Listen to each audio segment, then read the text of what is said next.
Assalamualaikum warahmatullahi wabarakatuh. Salam sejahtera, Om Swastiastu, salam kebajikan, namo buddhaya. Selamat pagi anak-anakku. Semoga kalian dalam kondisi sehat walafiat, tidak kurang satu hal apapun.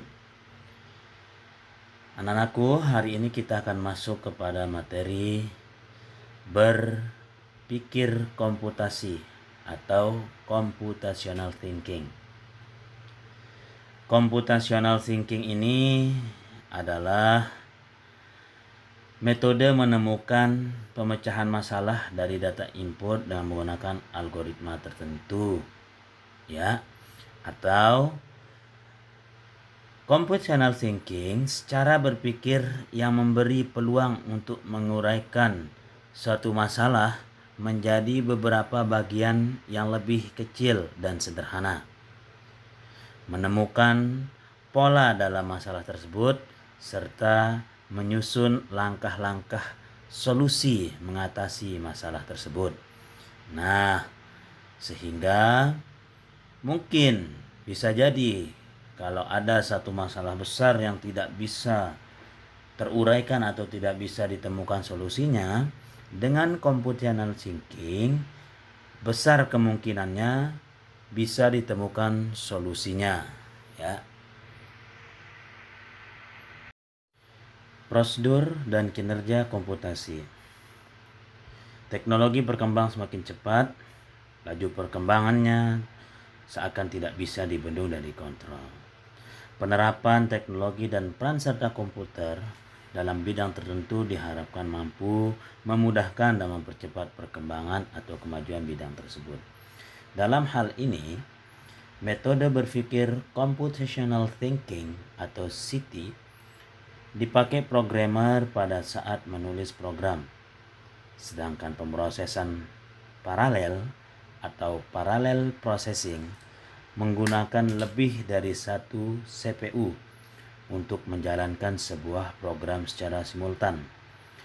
Kinerja komputasi menggunakan parallel processing dengan memanfaatkan beberapa komputer atau CPU untuk menemukan suatu pemecahan masalah dari berbagai masalah yang ada, sehingga dapat diselesaikan dengan cepat.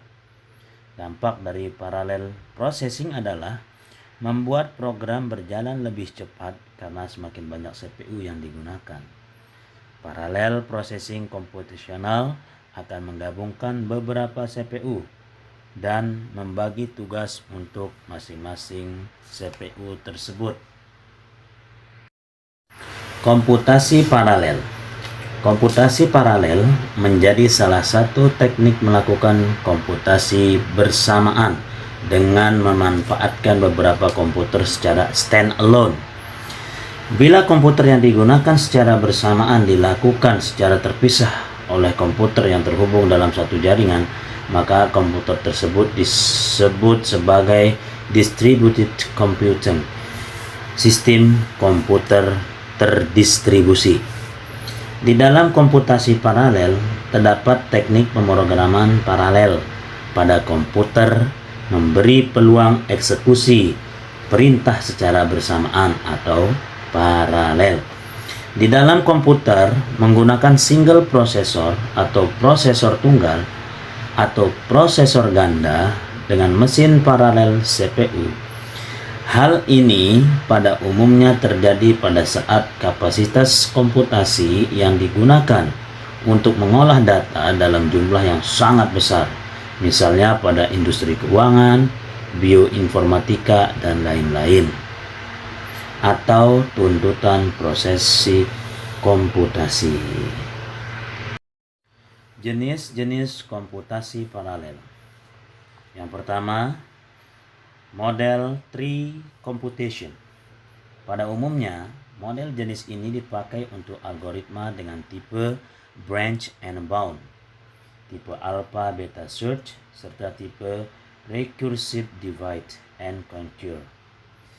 Tree computation identik dengan pola pemrograman di mana proses disebar secara dinamis seperti tree atau pohon. Hubungan antar node sebagai hubungan parent-child sehingga sesuai untuk aplikasi dengan total proses yang terbentuk tidak diketahui sebelumnya. Model crowd computation terdiri atas kumpulan proses yang sangat erat hubungannya dengan prosedur dalam melakukan komputasi pada bagian yang berbeda dari workload. Misalnya, pola yang digunakan pada model master slave. Program master bertugas penyebaran proses, spawn proses, inisialisasi, collection, display hasil, dan display fungsi-fungsi waktu. Adapun program slave bertugas melaksanakan komputasi yang sebenarnya dengan menerima alokasi task atau workload dari master secara statis maupun dinamis, serta melakukan komputasi task-task dari alokasi dirinya sendiri. Yang terakhir, model hybrid computation. Hybrid computation identik dengan model komputasi kombinasi antara bentuk tree dan model crowd. Dampak dari model ini adalah memiliki struktur penyebaran proses yang lebih bebas dan kompleks. Penempatan infrastruktur hybrid di lokasi pihak ketiga biasa disebut cloud computing sebagai sebuah terobosan bagi pemetaan infrastruktur hybrid IT dalam beberapa tahun terakhir. Pemikiran availabilitas sistem hingga penurunan biaya modal menjadi pendorong adopsi cloud computing.